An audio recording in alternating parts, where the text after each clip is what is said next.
Baik, halo selamat pagi Pak Willy dan semuanya. Perkenalkan nama saya Christian Farhan Joko.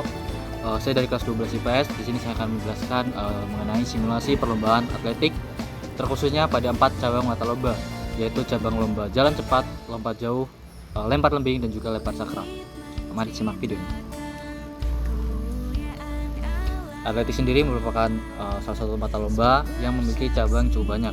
Pada secara umum itu dibagi jadi cabang lomba lari, jalan cepat, lompat jauh, lempar lembing, lempar cakram, tolak peluru, dan lain sebagainya. Namun pada kesempatan kali ini saya akan membahas terus 4 cabang mata lomba. Yang pertama itu ada jalan cepat, lompat jauh, lempar lembing, dan juga lempar cakram. Nah, untuk bagian pertama saya akan membahas pada peralatan-peralatan yang akan digunakan atau yang perlu digunakan. Oke, untuk cabang lomba yang pertama itu adalah lompat jauh, dan alat-alat yang dibutuhkan itu yang pertama adalah bendera, papan peluit, papan daftar nama, papan tolakan, bak pasir hingga meteran. Untuk bendera ini, alat ini digunakan untuk memberitahu apakah lompatan pemain itu sah atau tidak, dan juga bisa ini dipakai untuk memberikan tanda bahwa area bak pasir itu sedang diratakan. Dan ada 2 alat tambahan sebenarnya, itu patul dan juga alat untuk meratakan pasir. Ini berguna supaya pasir yang dipakai untuk tempat mendarat pemain itu dapat terasa hangat, dapat terasa nyaman. Lalu untuk cabang lomba jalan cepat sendiri, peralatannya itu nggak banyak. Yang pertama itu ada kun. Kun sendiri ini dipakai untuk membuat area start hingga finish. Lalu ada juga fluid, alat yang dipakai untuk menandakan bahwa permainan akan atau bahkan dimulai. Ada juga stopwatch untuk mengetahui waktu di mana para pemain ini mencapai garis finish, dan yang terakhir ada papan nama ya untuk memanggil peserta dan juga mencatat hasil dari apa yang telah mereka lakukan. Lalu cabang mata lomba ketiga adalah lempar lembing, di mana alat-alat yang dibutuhkan kebanyakan masih sama. Ada papan nama, meteran, kun. Kun ini di sini untuk menandai di mana pemain itu dapat melakukan awalan dan melempar. Kalau misalnya pemain melewati kun tersebut atau garis tersebut, maka akan dinyatakan dis. Lalu ada juga meteran pastinya untuk mengukur seberapa jauh lembing itu mendarat. Terdapat juga papan nama kembali untuk yang digunakan untuk memanggil peserta dan juga mencatat perolehan skor yang mereka terima. Lalu tentu ada lembing yang mereka pakai untuk dilempar, dan ya itu semua adalah alat yang dibutuhkan dalam permainan atletik cabang lomba lempar lembing. Lalu untuk cabang lomba terakhir yaitu lempar cakram, kebanyakan alatnya masih sama. Yang pertama itu tentu dibutuhkan meteran untuk mengukur seberapa jauh cakram itu akan melesat. Yang kedua itu ada papan nama dan papan skor, fungsinya masih sama. Lalu ada fluid untuk menandakan itu bisa dimulai atau tidak. Lalu ada juga bendera untuk memberikan sinyal apakah lemparannya itu sah atau tidak.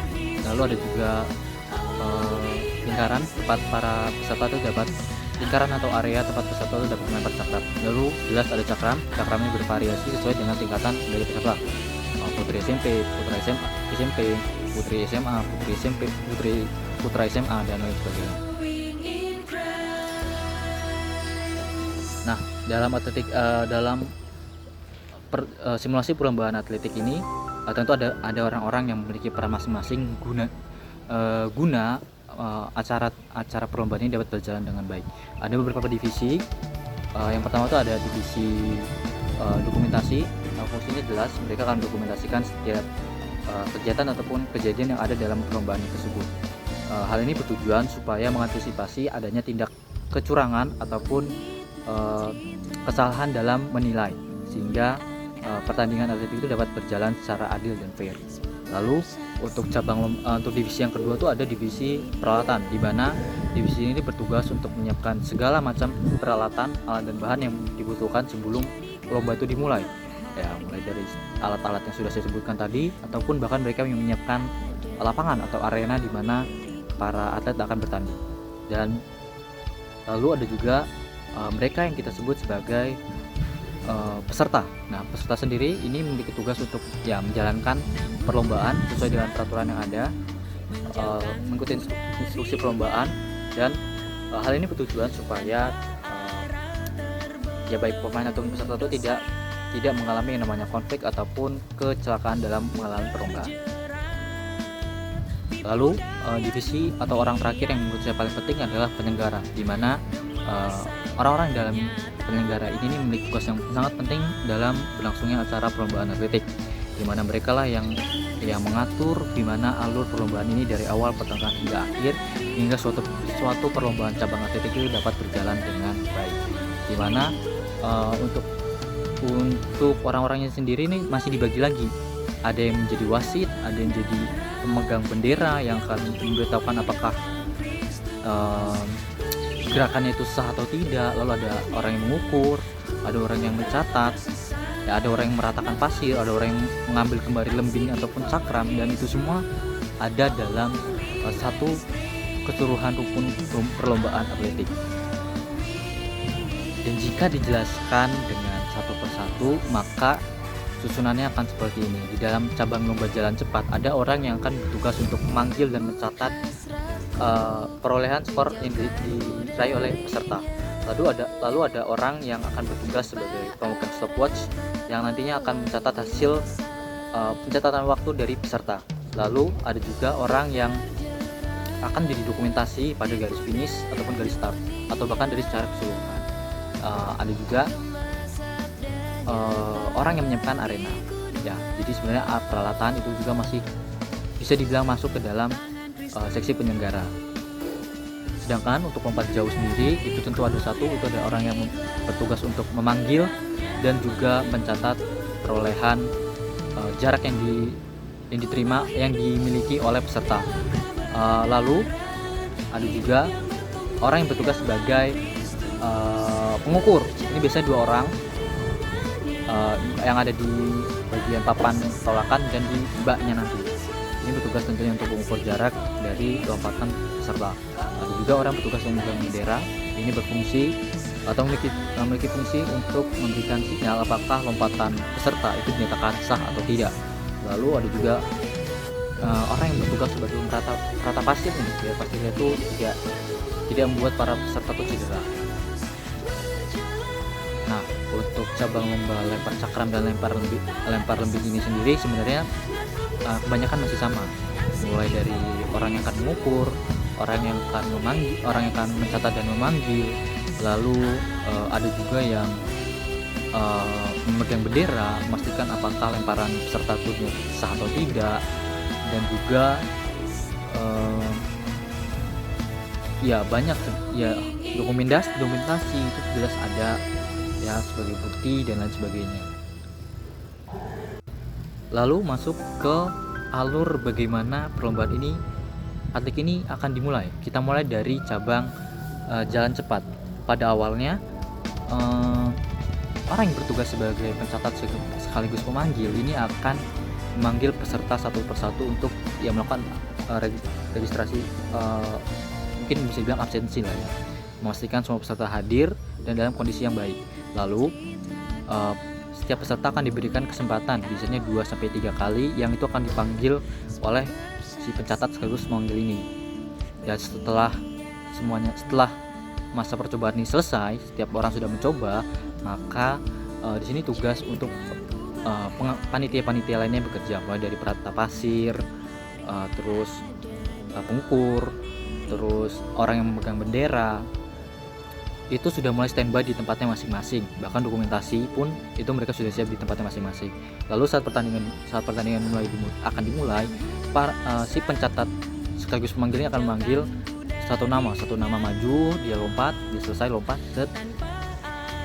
menuju ke pasir, mendarat, keluar, dan nanti akan diukur oleh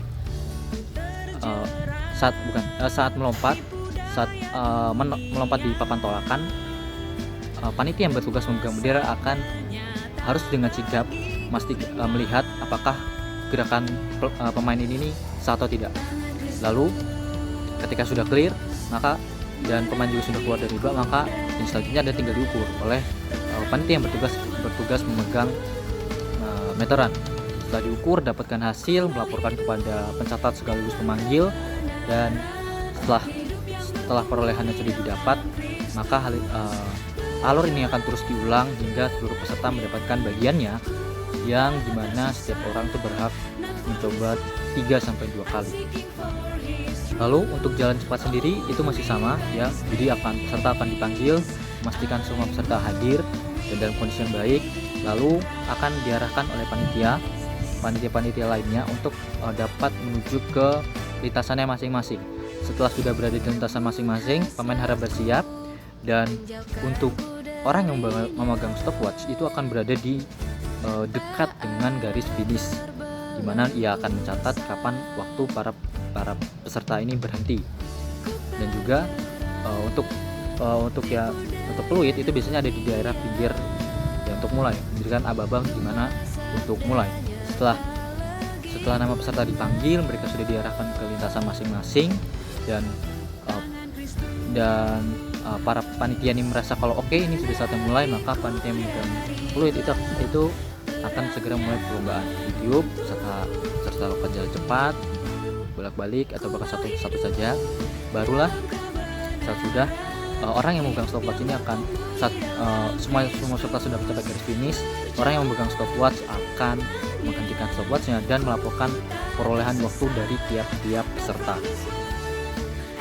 Oke, untuk lempar lembing dan juga lempar cakram, alurnya cukup sama ya, dimana akan dipanggil oleh si pencatat dan pemanggil, di briefing, dikumpulkan, dipastikan apakah semuanya sudah hadir dan dalam kondisi yang oke. Lalu masing-masing diberikan kesempatan untuk mencoba melempar lembing ataupun melempar cakram. Setelah semua orang sudah melempar dan sudah mencoba lemparan, maka akan masuk ke tahap dimulainya perlombaan. Jadi nanti semua panitia akan mulai standby di tempatnya masing-masing, mulai dari pemegang bendera yang berada di luar lintasan mereka akan melakukan ancang-ancang atau kemudian melempar. Lalu yang ada orang-orang yang bertugas sebagai pengukur yang bawa meteran akan berada di tingkat lapangan, dan orang-orang yang bertugas untuk mengambil kembali lembing dan cakram itu biasanya akan ada di daerah ujung dari tempat dimana cakram dan lembingnya itu akan mendarat. Dan alurnya ya, setelah semua siap, pemanggil ini akan memanggil satu nama maju masuk ke area, mereka melakukan ancang-ancang. Kalau misalnya lempar lembing dia akan perlahan lari, baru dilempar. Sedangkan cakram ya dia siap-siap ancang-ancang gini, baru ntar dilempar ya, begitu. Dan setelah berhasil dilempar, peserta diharapkan keluar dari belakang, keluar ke samping bukan ke belakang, sorry. Lalu saat lemparan sudah terjadi, orang yang memegang bendera kembali harus dengan sigap memberikan sinyal apakah lemparan tersebut sah atau tidak. Kemudian setelah lemparannya berhasil mendarat pada lintasan tempat tersebut ya, orang yang bertugas mengukur akan segera mengukur sesuai dengan ketentuan yang ada.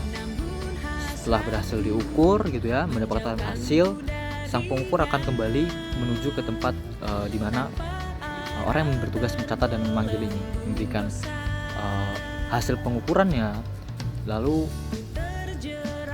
selanjutnya adalah tugas dari orang yang mengambil lembing dan juga cakram. Mereka akan mengambil dan diletakkan di dekat di mana para peserta bisa dengan mudah mengambil, peserta berikutnya bisa dengan mudah mengambil lembing ataupun cakram tersebut.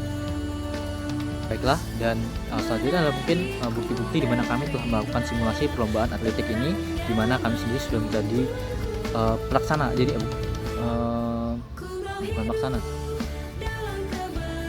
peserta dari cabang lomba lompat jauh, jalan cepat, lempar lembing dan juga lempar cakram. Mohon disaksikan. Masih siap. Kok masih